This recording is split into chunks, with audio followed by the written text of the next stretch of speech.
What's up, my veggies? My name is VTR and welcome back to another movie review. And today we are going to be reviewing... Are we reviewing again? Oh yeah. Scooby Doo and the Gourmet Chef. First thing I want to say about this is what freaking little kid is going to know who Bobby Flay is? I don't even know who Bobby Flay is. Like, this is one of those strange crossovers. At least, like, kids are going to know who the WWE are. They're going to know who Batman is. This one, don't get me wrong, it wasn't bad. And trust me, this franchise needed a win after that rocking garbage filth.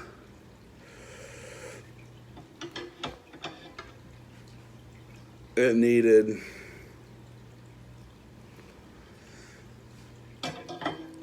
that piece of garbage to be wiped off the face of my mind. This one was actually pretty decent. A lot of the comedy comes from Scooby, Shaggy, and the Bobby Flay. When those are some of the best moments of the movie. So here's the plot. Apparently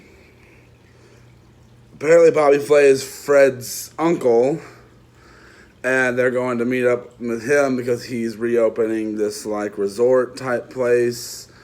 And there's a ghost of their ancestor haunting the place. That's basically it. At least I think it... No, it's not the ghost of the place haunting it. A ghost that supposedly attacked back in the day is now... It's not the ghost of him. Whatever. This is actually really interesting. Like, it's extremely interesting, actually. It's done to such a great degree. Like, this is one that I also was expecting to not enjoy, really. Especially since the next two I've heard aren't the best. But I'm glad this one was actually entertaining. There are some legitimate funny lines. It's this little cat that is in the movie that's it's good banter with Scooby. It's really, really funny. There's this one woman chef character who I feel like there's a Gordon Ramsay reference, but I doubt it is. I just guess because they're both blonde, which surprising there not is no. They probably should have done that. Got Gordon Ramsay on this. That probably would have worked. But the movie was very intriguing, I will say. It worked in a comedy sense. The story was actually rather intriguing. There's nothing really cringeworthy about it. Scooby and Shaggy eat a little more than usual. At least it feels like they do. Which isn't a big deal. That's Scooby and Shaggy's stick, is eating all the time. But if I have any negatives to say, is that these movies are really starting to get to where we've seen this before. It's a little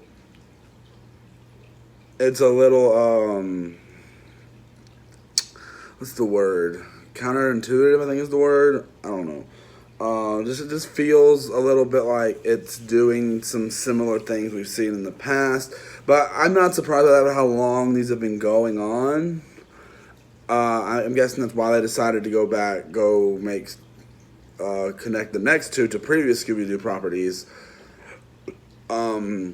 This one is very, very interesting. The comedy is one of the best go forts for this one. Bobby Flay, even though I don't know anything about him in real life, he's really enjoyable in this. I don't know if he has any voice acting experience, but he's decent. You can kind of tell this isn't his strong suit. Like him voice acting really isn't like his go-to thing. But sorry, I got distracted. Car driving outside. But yeah, it really actually worked for what it was given. The film wasn't being a try-hard film. It wasn't trying to be something it wasn't. And a lot of the side characters are rather entertaining. Like I said, the big woman character that's reminds me of Gordon Ramsay for some reason. She's probably the only character I really didn't enjoy, but I enjoy the fact that it feels like a Gordon Ramsay reference, even though it's probably not. It's still very, very interesting, not going to lie to you. But I enjoyed this movie for what it was trying to do, and also just the comedy aspect fits the tone very well. And just a lot of the Scooby and Shaggy trying to help with the mystery with Bobby Flay and help them understand how they usually do things. Because the whole scene where Scooby, Shaggy, Bobby Flay, and this other chef lady that's in this, I don't remember her name, but they're both, they're all pulling out books trying to do a secret passage. Like, and Scooby and Shaggy's like, yeah, we've always seen this happen in the past before, like with a secret passage and stuff like that. And which is kind of funny. It reminds me of the scene from the first live-action Scooby Doo movie where Fred and Velma are doing that. They're pulling the books, and they're like, "Velma, this is a ride." But the movie, it does do what it's trying to accomplish. It's got great, the characters. They feel it's pretty decent. I'm not gonna give it a solid 4. I'm gonna give it a 3.5. Like I said, the movie is very well animated. A lot of times when most of these are just positive and not really bad movies, there's not much to say about them when they're not, because they fall, I don't know. I guess these Scooby-Doo movies aren't meant to be critiqued the way I do. But it's just, it has tiny issues, but there's not really big problems. It's just not as enjoyable as some of the others.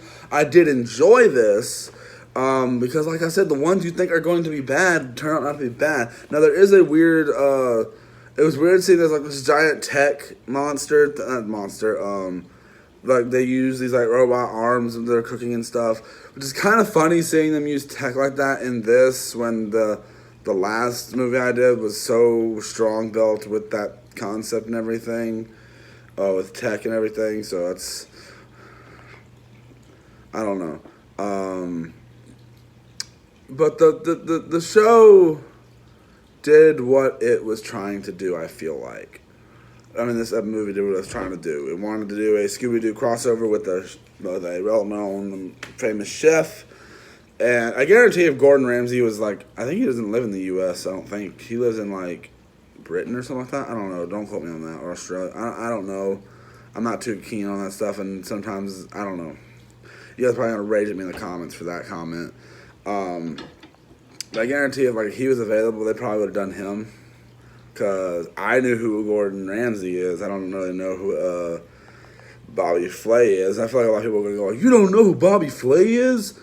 Well, even if I don't know, do you think some little kids are going to know who Bobby Flay is?